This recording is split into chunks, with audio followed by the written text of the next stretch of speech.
แดงคู่ใจเด้อไปกันคันนี้เนาะไปกัน2 คน2กับรถอีแดงมาสิ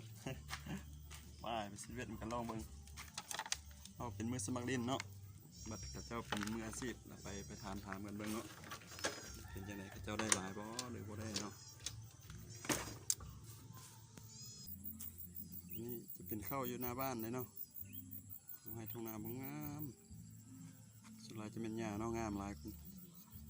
นั่นคู่ใจเตรียมไปเหมือนกันเนาะไปซิดเวทเนาะมีรถใหญ่จอดไว้อยู่พุ่นวันนี้ขอรถจักรไปซะเดี๋ยวเราไปเบิ่งกันอยู่เข้มงึมเนาะมันจะเป็นยังไงเนาะเข้มงึมเนาะมีคนหลายบ่มีเนาะมีคนหลายก็ต้องถามเขาเบิ่งว่ามันสิได้บ่ป่าได้หลายได้น้อยเนาะลองไปกันลองเบิ่งทางโอ้เด็ดทางลูกลัง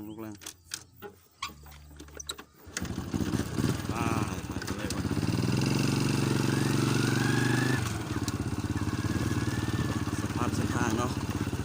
โอ้สั้นนิดนึงรถ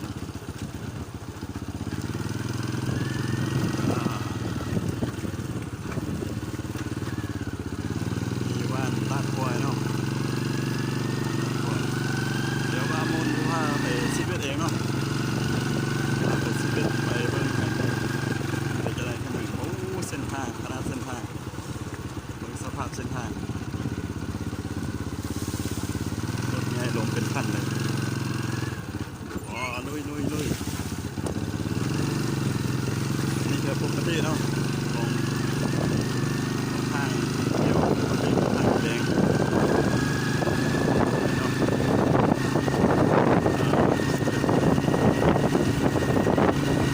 เอามือสมัครเล่นเนาะเจ้าเป็นมืออาชีพเป็นยังไงเนาะ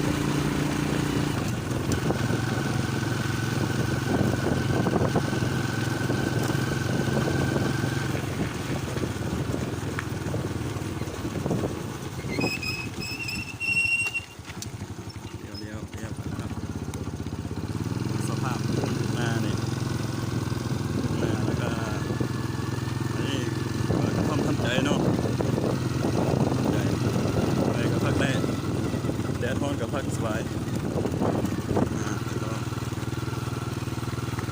เป็นยังไงเส้นทางของเยอะ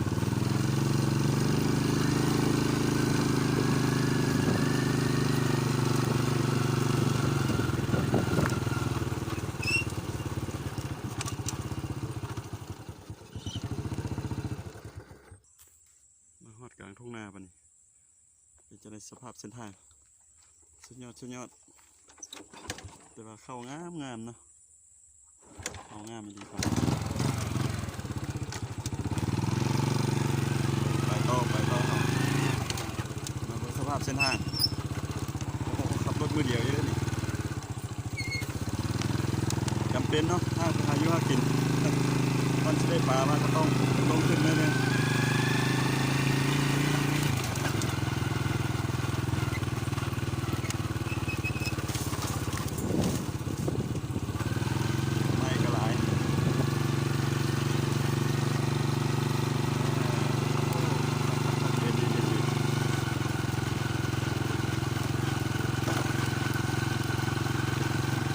ในหนึ่งเนาะเฉพาะทางขี้ไล่มันสั้น